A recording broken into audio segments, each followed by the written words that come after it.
지난 시간에는 이스라엘 백성들의 원망에 대해서 함께 말씀을 나누었습니다. 제가 이 말씀을 살피고 또 묵상하면서 지금 이스라엘 백성들의 원망과 불평은, 성경이 기록된 우리가 읽은 말씀 속에서의 원망과 불평은 일단 먹을 것에 대한 겁니다. 뭐 고기를 먹고 싶다든지 하는 그 원망과 불평이에요. 모세는 지금 고기를 구할 수가 없어요. 광야니까 물고기를 구할 수도 없고, 구한들 200만 명입니다. 그 200만 명에게 어떻게 물고기를 구해주겠어요? 말도 안 되고, 이게 조금 어떻게 구해라도 주면 이것 때문에 싸움 나게 생겼어요. 이제 그러한 상황 속에서 하나님은 이 모세의 불만이라고 할 수 있는, 왜 하나님 나를 택하셔서 이들로 하여금, 내가 마치 이들을 낳은 것도 아니고 내가 이들의 아비 된 것도 아닌데 왜 나에게 이렇게 무거운 짐을 나에게 주십니까? 라고 이야기해요. 그리고 심지어는 15절이요, 내게 은혜를 베푸사 즉시 나를 죽여.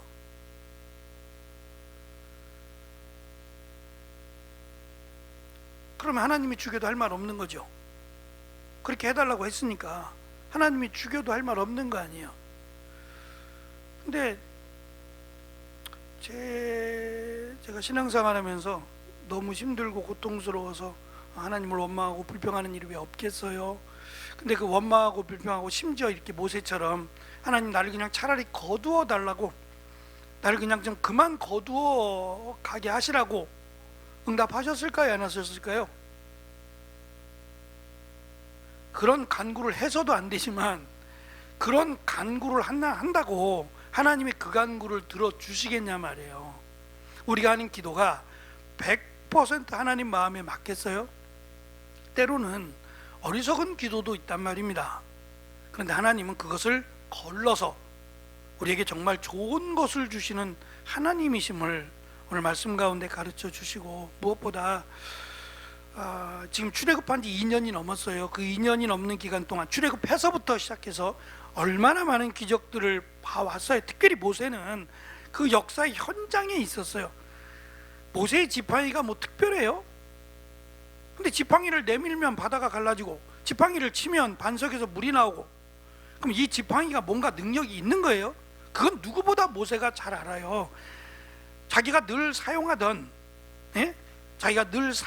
그러니까 언제부터 지팡이를 가지고 다녔는지는 알 수 없어요. 근데 모세가 이 지팡이가 몸이 거동하기 힘드니까 이 몸을 의지하기 위해서 짚는 지팡이라기보다는 사나운 맹수를 쫓기 위한 호신용으로 갖고 다녔을 가능성도 없지 않아 있어요. 왜냐하면 모세가 이야기할 때도 나는 산에 오를 때도 전혀 힘들지 않는 것처럼 이야기했거든요. 필요는 하겠지만 지팡이가 없으면 생활이 안 될 정도는 아니었을 거란 말입니다. 그러면 오랜 시간 동안, 특별히 광야로 도망가서 40에 광야로 도망가서 그 미디안에서 살아가면서 양을 치면서부터 잡았던 지팡이일 수 있어요.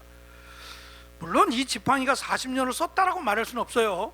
몇 번을 바꿔 쓸 수도 있죠. 어떻게 지팡이 하나로 40년을 쓰겠어요? 그러니까 버리고 또 취해서 쓰고, 이게 지금 몇 년 된 건지 알 수 없어요. 또 잘 부러지지 않는 단단한 나무일 거란 말입니다. 특별한 나무가 아니라 일단 단단하고 또 좀 뭐라 그럴까요? 쉽게 부러지지 않아야 되고, 그 사나운 짐승들을 쳤을 때 공격력이 조금 더 강한 이런 목적으로 쓴 거지. 뭐 해리포터 영화에서 나온 것처럼 뭐 주문을 외워서 지팡이를 내밀면 뭐가 어떻게 되고 막 이런 건 아니란 말입니다. 그러니까 모세가 특별한 것도 아니고, 모세의 지팡이가 대단해서 그런 것도 아니에요. 하나님이 말씀하셨어요. 지팡이를 들어서 바다를 가리키라고, 지팡이를 들어서 반석을 치라고. 그 말씀의 능력이지 모세가 대단한 건 아니었어요. 누구보다 모세가 더 잘 알지 않겠어요? 근데 왜 이번에는 이스라엘 백성들의 원망이 너무 컸어요. 근데 그 마음이 사실은 모세 안에도 있었다라고 하는 것이 학자들의 생각이에요. 왜냐하면 2년이잖아요. 2년 동안 답이 나오지 않는, 그냥 막연하게 가는 거 아니에요? 막연하게 가는 거. 그래서 제가 아까 말씀드린 것처럼 말씀을 준비하고 말씀을 묵상하면서 그런 생각이 했어요. 왜 정말 힘든 것은 만나를 먹었잖아요. 먹고 있잖아요. 그러니까 배가 고프다면 문제가 아니야. 배고프지 않거든요. 그리고 하나님이 그것을 조절하지 않으셨을까요? 조절할 거란 말이에요. 그러면 저는 사실 200만 명이 얼마 동안 진영에 머물다가 얼마 있다가 움직였는지는 알 수 없지만요, 그거보다 더 큰 문제는 뭐냐면 화장실이에요. 200만 명이거든요. 200만 명이 하루에 한 번씩 화장실을 간다고 한번 생각해 보세요. 어디로 가요? 주변 아닐 게 있어요? 주변일 거 아니에요. 그럼 그 주변이 어떻단 얘기예요? 발못 밟으면 지뢰밭이라는 얘기잖아요. 거기 전부 다가 200만 명이라니까요. 이스라엘 백성들의 진영은 크지 않아요. 넓지 않다고요. 범위가 이렇게 촘촘하게 모여 있었다고요. 그러면 멀리 자기도 위험하고, 호기심에 멀리, 이거는 뭐 꿈도 못 꾸는 이야기고요. 그럼 결국은 집 주변, 자기가 친 텐트 주변에서 볼일을 봤다는 얘기예요. 그러면 솔직히 원망은 이런 데서 나와야 돼요. 그런데 이런 것에 대한 원망은 하나도 없어요. 뺐을까요? 이건 좀 그렇잖아, 이런 원망은. 그래서 뺐을까요? 아니면 그래도 행진을 하고 머물고 할 때에 워낙 잘 씻지 않는 민족이다 라고 하면 할 말이 없어요. 이스라엘 백성들은 애굽에 살 때 나일강 강이잖아요. 나일강이 적어도 큰 강이거든요. 그러니까 마음만 먹으면 피곤하고 지쳐서 그렇지 씻는 것 가지고는 문제가 없었을 거란 말이에요. 씻을 시간이 없었겠죠. 그러니까 너무 씻을 수가 없는 시간 속에 매어 살다가 보니까 안 씻는 게 습관이 되어서 그냥 안 씻고 살아도 괜찮은 걸까요? 물이 너무 귀한 곳이잖아요. 귀한 곳으로 다니는데 실제로 원망을 하려면, 정말 타당한 원망이라면 화장실 문제 아니면 씻는 문제를 거론해야 돼요. 근데 이런 문제까지도, 화장실의 문제라든지 씻는 문제라든지 이런 문제까지 하나님이 다 해결해 주셨다면 사실은 그게 더 중요하지 않을까요? 그 문제까지 다 해결해 주셨다면 하나님이 지금 허락하시는 만나라고 하는 것도 특별하지 않겠나라는 생각을 해봤어요. 어쩌면 화장실에 안 가도 될 만큼 몸에서 완전히 그냥 흡수되어 없어지든가, 그건 하나님이 어떻게 하시겠지만 이런 문제까지도 하나님은 다 해결하지 않으셨기, 툭하면 원망하고 불평하는 이스라엘 백성들이란 말이죠. 더군다나 말씀드린 것처럼 모세는 지금 원망이 처음이 아니란 말입니다. 그것이 쌓이고 쌓여서 드디어 모세도 원망을 하느냐, 처음은 아닙니다. 나중에 또 원망을 하니까 처음은 아니지만, 이 이스라엘 백성들의 원망, 불평이 모세도 가지고 있었던, 왜냐하면 하나님께서 언제라는 말씀은 없었어요. 약속의 땅으로 갈 것이 언제라고 하는 약속을 안 하셨단 말이에요. 그러니까 언제까지 이들과 함께 있어야 돼요. 언제까지 이들을 데리고 다녀야 되고, 언제까지 이들이 하는 원망을 들어야 되고, 지칠 수 있겠죠.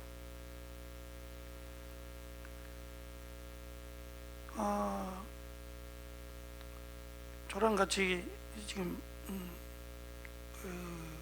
공부하는 목사님 중에 저희보다 더 오래됐어요. 25년 가까이 된 교회 목사님이 병으로 갑자기 돌아가셔서 이 목사님이 이제 후임으로 가게 됐어요. 지금 한 8년 정도 됐는데, 교회가 좀 지하예요.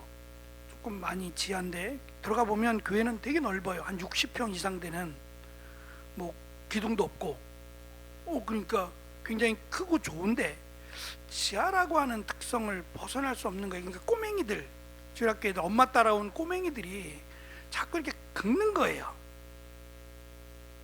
얘네들은 민감한가 봐요. 이 곰팡이균 이런 것들이 그냥 청소한다고 청소하고 다 이렇게 해도 얘네들이 교회에 와서 자꾸 긁으니까 그게 이제 너무 안타까워서 어떻게 좀 해보자 라고 해서 이렇게도 해보고 저렇게도 약도 쳐보고 해봐도 한계가 있는 거예요. 비만 한번 오고 나면 또 원래대로 돌아가고 해서 이번에 목사님하고 장로님 한 분 계신데, 장로님하고 안수 집사님들하고 회의를 했어요. 우리 조금 올라갑시다. 지하에서 벗어나서 2층으로라도 올라갑시다. 라고 이야기를 했어요. 지금 있는 교회는 터무니없이 싸요. 40만 원이에요. 그런데 2층으로 올라가면 기본이 200이에요. 기본이. 그래서 이제 교회를 여기저기 알아봤는데 너무 비싸서 한 군데 한 40여 평 되는 곳을 봤는데 한 240, 250 정도 달라 그런대요. 그럼 지금 있는 거 빼고 나면 200만 원을 더 해야 돼요. 이거 어떻게 감당해요? 1년 예산하고 조금 남는데 한 1000만 원 남는다 그러더라고요. 근데 이거 갖고 안 되잖아요. 1500만 원이 더 필요한데, 아니 200만 원씩 더 들어가야 되잖아요. 그럼 마이너스예요. 그러니까 의견은 참 좋아요. 생각도 좋고 누구는 안 가고 싶냐고요. 근데 이게 이루어지려면 실제적으로 뭔가의 헌신이 필요하지 않을까요?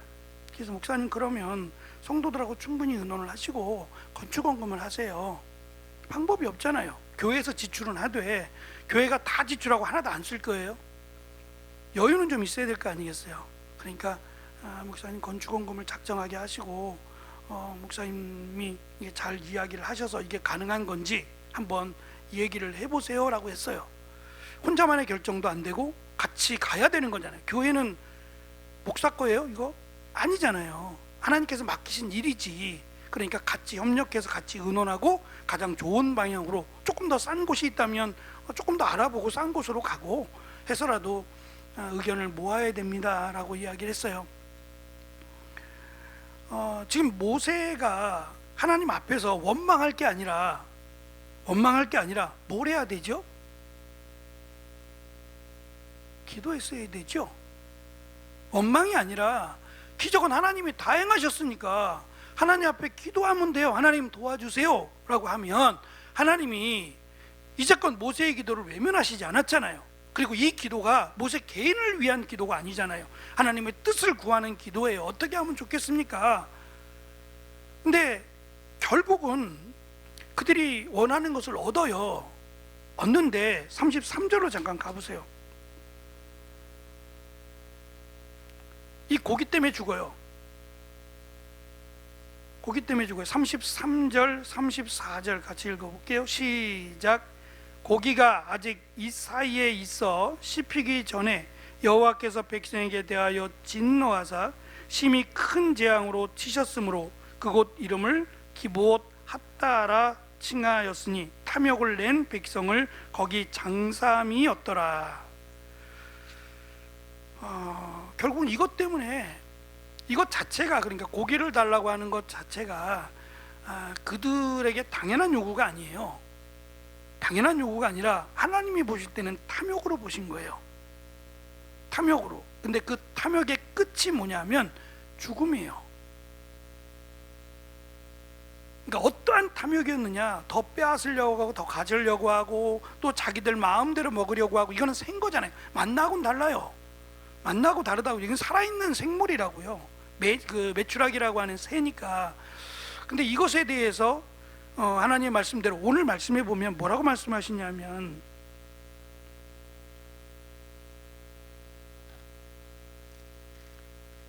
십 14장 11장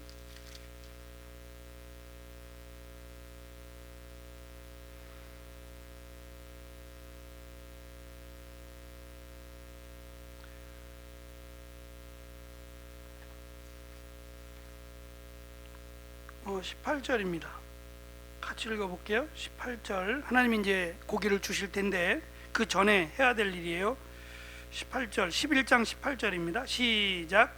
또 백성에게 이르기를 너희 몸을 거룩히 하여 내일 고기 먹기를 기다리라. 너희가 울며 이르기를 누가 우리에게 고기를 주어 먹게 할꼬.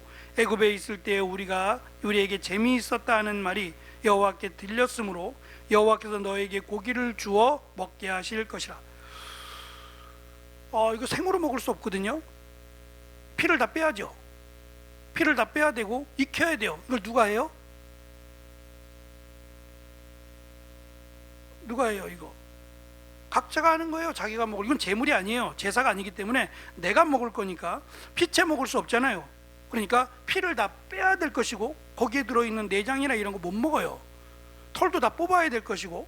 그러면 이 수고를 할 때에 이상하잖아요.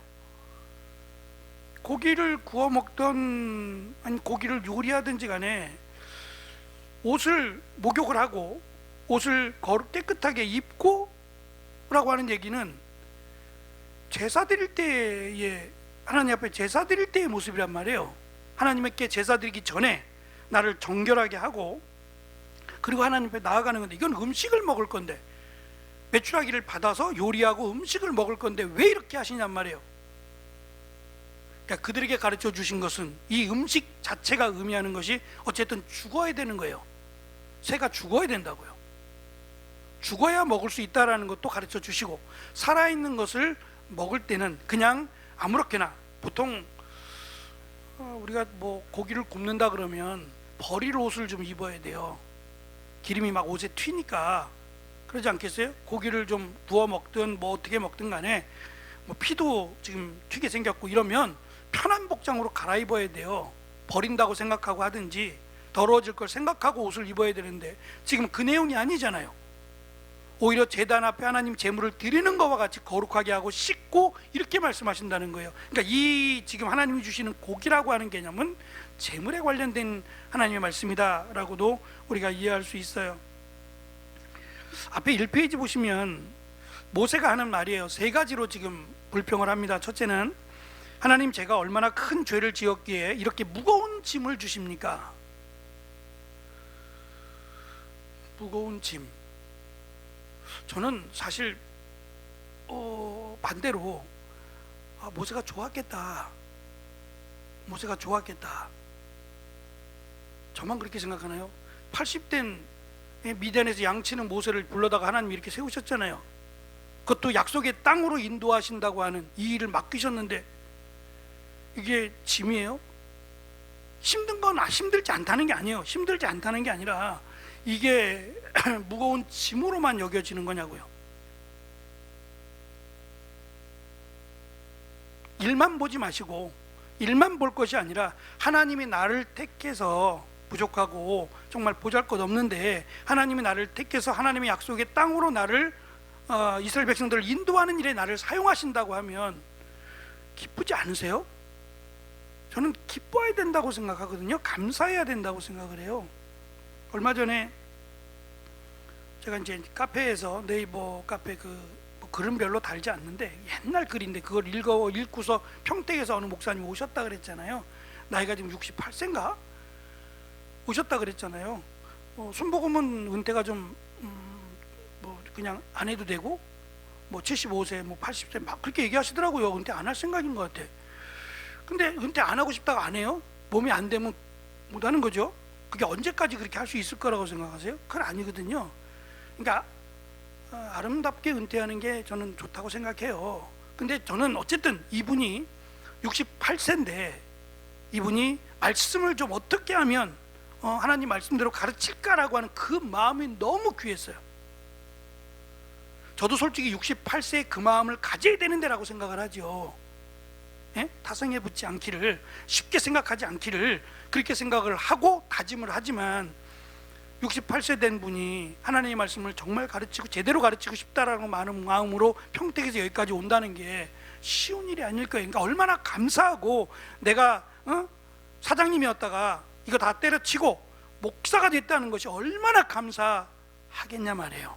저는 모세가 그럴 거라고 생각했어요. 그러니까 지금은 사람이 사실 슬럼프도 있고요, 또 연약할 때도 있죠. 완벽하지 않으니까. 예? 근데 우리는 사실, 저도 그렇지만 이제껏 모세에 대한 설교를 들으면 모세가 대단하고요, 믿음이 뭐 어마어마하고요, 이런 쪽으로만 설교를 들어왔어요. 다윗도 마찬가지고 영웅 이야기들을 많이 들어왔기 때문에 모세가 이렇게 형편없게 보이게 되는 이런 내용으로는 설교를 많이 듣지 못했단 말이에요. 그러니까 실망을 하자는 게 아니라 인간의 연약함을, 인간도 이렇게 모세도 나약하다라는 걸 인정하자는 거예요. 그러면 우리도 이렇게 넘어질 때도 있고, 때로는 하나님 아유 참 이러면서 조금 하나님 앞에 원망 아닌 원망을 늘어놓을 가능성도 없지 않아 있다는 거예요. 그러지 않으면 더 좋고. 두 번째 보시면, 제가 이 백성의 부모라도 됩니까? 세 번째, 제가 무슨 능력으로 이들의 요구를 들어줄 수 있습니까? 차라리 저를 죽여주십시오. 모세가 지금 처음이라면 그럴듯해요. 처음이라면 그럴만도 해요. 2년이라는 시간 동안 어마어마한 일들이 많지 않았어요? 성경에 기록된 엄청난 일들, 특별히 애굽과 관련돼서 10가지의 재앙이라든지 이런 것들에 대한 중심에 모세가 있었잖아요. 모세가 한 거예요? 하나님이 다 했고요. 하나님이 말씀하신 대로 지켰을 때 능력과 기적이 일어났단 말이죠. 그러면 모세도 그걸 생각해야 돼. 지금 짜증난다, 내가 언제까지나 저들의 불평을 들어줘야 되느냐만 생각할 게 아니라, 이들이 이렇습니다, 하나님 어떻게 하면 좋을까요? 라고 하나님께 물어야 되는데 오히려 하나님께 원망을 합니다. 원망을 해서 하나님께서 23절에 보면 나의 손이 짧아졌느냐라고 말씀하셨어요. 무슨 말일까요? 하나님의 손이 길고 짧고 그래요? 그런 의미가 아니죠. 하나님이 이스라엘 백성들에게 내밀었던 손을 거두셨냐 이 말이에요. 네? 하나님의 손이 보이지 않느냐? 하나님의 능력이 보이지 않느냐 이 말입니다. 하나님은 변하시지 않았어요. 언제나 동일하신 하나님 아니에요. 그러니까 하나님을 아는 것, 성경은요 그것을 지혜라고 부릅니다. 근데 하나님을 어떻게 알 수 있어요? 하나님의 말씀을 통해서 하나님을 아는 거예요. 그러니까 하나님의 말씀을 들음으로 믿음이 생기잖아요. 결국 그 이야기는 능력은 하나님께 있는 거예요. 그러니까 하나님을 알면 알수록 내가 더 담대해지고, 하나님을 알면 알수록 내가 더 힘이 나는 거예요. 지치다, 힘들다 그러면 하나님께 나와야 된다고요. 은혜의 자리로 나와서 기도하고 하나님께 은혜를 구해야 돼요. 그렇지 않아도 하나님은 역사하시지만, 하나님은 기도한 자를 통해서 하나님의 기도를 응답하신다는 걸 보여주기를 원하세요. 그래서 우리에게 기도하라고 하신 거예요. 우리가 기도 안 해도 하나님 아시지 뭐, 아시죠? 그러나 그 기도가 응답됐을 때 이건 하나님이 하신 게 아니다라고 말할 수 있지 않겠어요? 그러나 내가 절실하게 기도했을 때 그것이 응답되면 하나님이 하셨다라고 말하지 않겠냐 말이에요. 그래서 우리가 이런 일이 있을 때 불평할 게 아니라, 불만을 품을 게 아니라 하나님께 나아가야 된다라고 생각을 해야 됩니다. 이 페이지 밑에 단에 보시면 제가 이런 얘기를 하나 써놨어요. 중이 고기 맛을 알면 법당에 벽당에 파리가 남아있지 못한다라는 속담이 있어요. 조금씩 다르더라고요. 어떤 속담에는 벼룩이 남아있지 않다고 얘기하고, 어떤 속담에는 파리가 남아있지 않다고 이야기해요. 중이 고기를 먹으면 안 돼요? 그 의미가 아니에요. 그런 의미가 아니라, 제가 이제 찾아보니까 그들은 그렇게 생각을 하는데요, 고기를 먹으면 고기 굽는 냄새가 사실은 먹는 거 못지않게 유혹이에요. 공부하다가도 고기 냄새를 맡으면 흐려지잖아요. 더군다나 배가 고플 때는 뭐 이루 말할 필요 없죠. 그러니까 이 고기의 냄새가 지혜를 방해하고 공부에 방해된다고 여겼대요. 그래서 금하고자 했다는 거예요. 먹으면 죽는다 이런 생각이 아니라 자기의 마음이 흐트러지는 것, 그것을 막기 위해서라도 고기를 먹지 않겠다라고 하는 그들의 생각이에요. 하나님께서 이스라엘 백성들에게 이제껏 고기를 주시지 않았던 이유가 저는 있을 거라고 생각해요. 고기가 아까워서 안 주셨겠어요? 아니죠. 분명히 저는 제가 뭐라고 말씀드릴 수는 없지만 분명히 이유가 있을 것이라고 생각합니다. 모세는 200만 명이 넘는 사람들을 하나님이 한 달 동안, 지금 말씀에는 한 달 동안 물리도록 주시겠다라고 했어요. 하루도 아니고요, 한 달입니다. 더군다나 200만 명이에요. 그 이야기를 듣고 안 된다고, 이게 무슨 말이냐고, 어떻게 이런 일이 일어날 수 있겠느냐고 이야기를 해요. 이건 너무 위험한 생각이죠. 하나님을 어떻게 생각하는 거예요? 그러니까 모세도 결국은 40년의 신앙생활, 40년의 광야 속에서 모세도 훈련받고 있다고 보시면 돼요. 모세도 하나님께서 훈련시키는 광야 학교였다라고 이해하시면 좋을 것 같아요. 제가 모세를 여기서 막 책망하거나 모세가 이것밖에 안 된다 이런 얘기 하자는 게 아니에요. 우리도 연약하다라는 걸 공감하자는 얘기입니다. 모세는 나가서 백성들에게 하나님 말씀을 전하고, 무슨 얘기냐면 70명을 하나님이 세우래요. 근데 이 70명이라고 하는 숫자 중에서 두 사람, 지금 엘닷과 메닷이 참석을 못해요.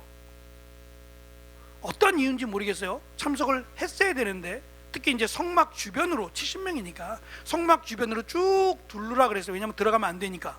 그건 제사장만, 레위인들만 들어가니까 성막 주변에 서 있으라 그랬어요. 근데 그 가운데 지금 어떠한 이유인지 하나님이 책망하지 않으셨어요. 엘닷과 메닷은 참석하지 않았어요. 그런데 하나님의 영이, 모세에게 임했던 하나님의 영이 지금 이 70명에게 임했다고 하고 참석하지 않았던 엘닷과 메닷에게 나타났대요.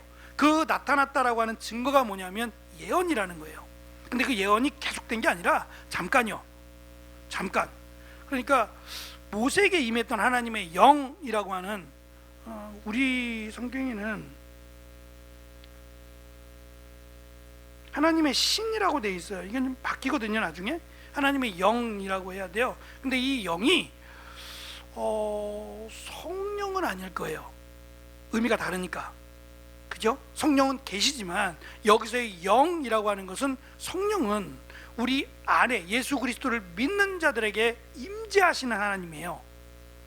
그러니까 이들에게 성령이 임재했느냐? 그거는 좀 아닌 것 같고, 하여튼 이 여호와의 하나님의 영이라고 하는 것은 영의 세계를 제가 어떻게 알겠냔 말이에요. 이것 때문에 사실은 귀신론이 나와요. 그 이단들의 귀신론이 나와서 이 신은 뭐고 이 영은 뭐다는 등 막 이렇게 이야기들 하는데, 일단 성경이 구체적으로 밝히지 않기 때문에 거기까지는 모르겠어요. 중요한 건 하나님의 영이에요. 하나님의 영이 모세에게도 임한 것처럼 그 영이 이들에게도 임했고, 심지어는 떨어져 있던 두 사람 엘닷과 메닷에게도 임합니다. 그리고 임했다라고 하는 증거로 그들이 예언을 잠시하게 돼요. 결국 이 말은 모세에게 주었던 권한이요, 그 권한을 어디까지인지는 좀 설명하지 않아요. 어디까지인지, 모세와 똑같은 권한이라고는 말할 수 없어요.